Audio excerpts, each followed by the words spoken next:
Hi guys, welcome back to another episode of The Dough Show. I missed you since last week, and this time I'm always switching it up.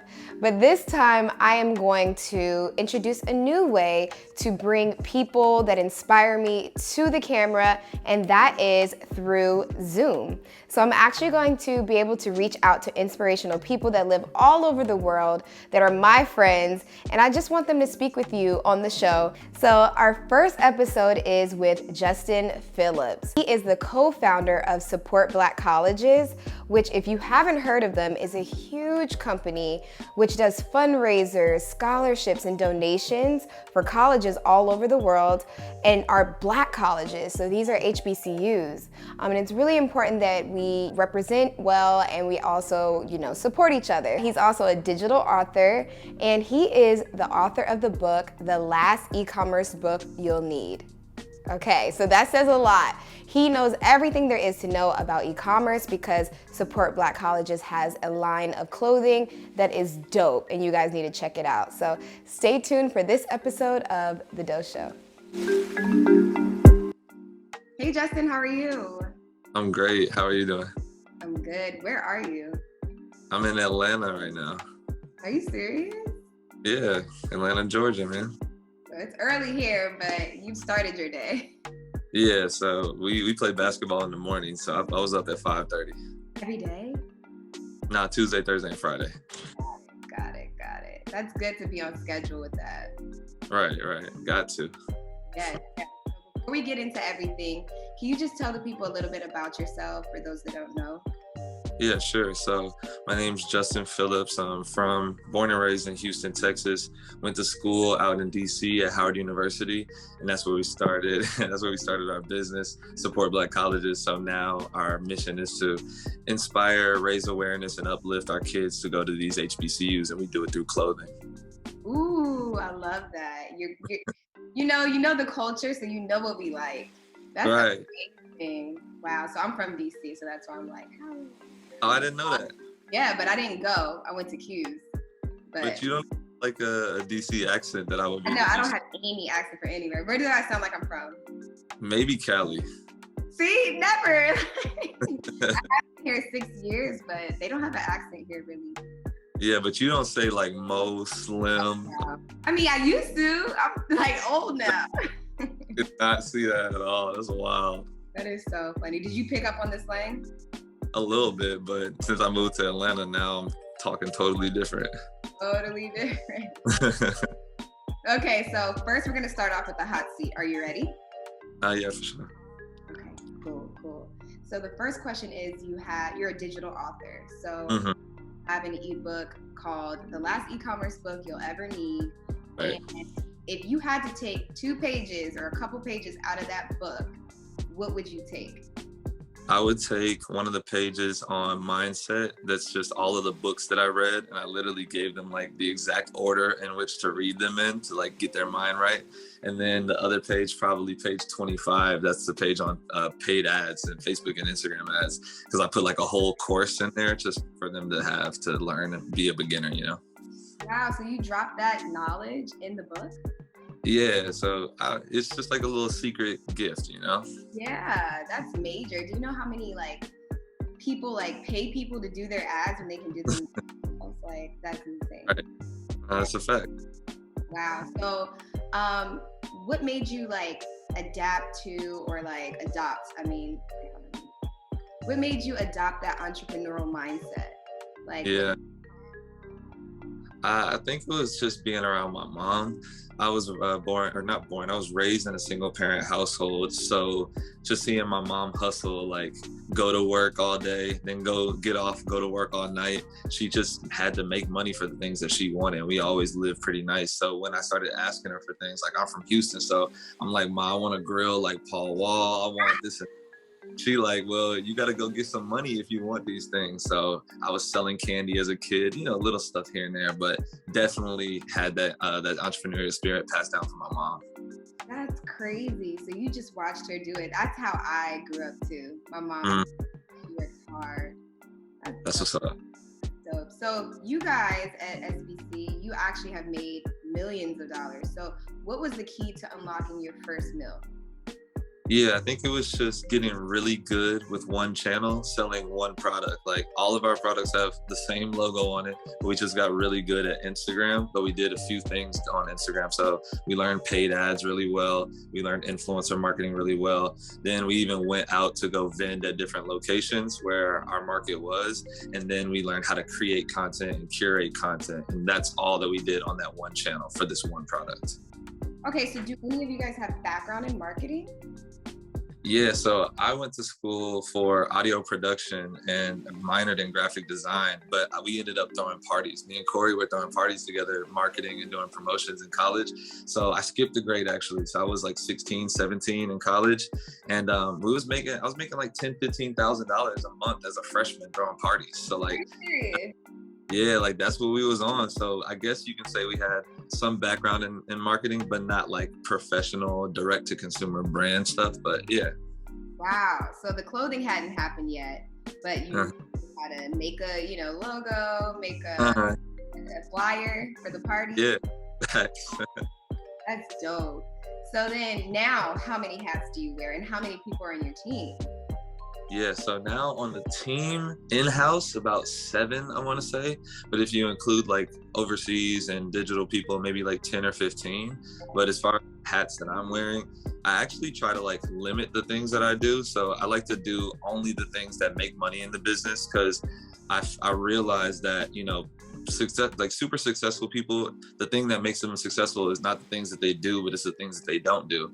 And every time you say yes to something, you're saying no to something else. So it was more so about me figuring out what makes money in the business and then doing that all day long. So I don't wear too many hats, but I do the things that affect the business, like really move the needle. That matter. Wow. That's really cool. So, okay, I'm just prying a little bit. So for the ads, how would you say would you say how much you invest in your Facebook ads, it doubles in the sales that you get? Or like is there a ratio, or is it just kind of, it matters based on? Yeah. It matters based on 4 things, and that's your creative, the photos and videos that you use. That's your targeting, the people that you put the ads in front of, and then your copywriting, what you're saying to these people in the ads, and then your overall like website optimization. Because even if you do all of those 3 things right, and you get them to the website that doesn't make them trust it, then they won't buy anyway. So it really sucks because you have to get all 4 of those things right to be successful. And if any one of them are wrong, then you're pretty much doomed. Wow. And you have to keep refining it, because you do. Right, you put it out and then you realize these people bid on it, so you want to target to them and make it better. That's insane. Yeah, there's a lot that goes into it. It takes a lot of time. Well, you survived the hot seat. Oh, good. That wasn't that bad. It wasn't that bad? Whew. Yeah, that was cool. So now it's just classes and sessions. So just go in depth like you've been doing about these questions, because I know people want to learn from you. So, so have you ever failed at anything, and how'd you overcome it? Oh man, I feel like I'll be failing every single day, but I just know that I have a vision for what I see for myself. So if I truly believe that vision is going to come to pass, then the daily things that happen that are struggles and are failures, that they don't deter me too much, because I know where I'm going. So I think just focusing in on purpose and vision is how I overcome failure. Wow. So it's just little things happen, and you just overcome each day. They always said that things will come, but they come to pass. So it's like, hey. Sure. That's dope. So then, so now that you're doing all of this in the business realm, what do you do for self-care? What do you do to take care of yourself? Self-care, so I got a really solid routine. I'm sometimes I fall off, we all human, but I wake up and I read for an hour every day. After that, I write down all of my goals, my really big life goals. And then on the back of that paper, I write down 10 things that I'm grateful for.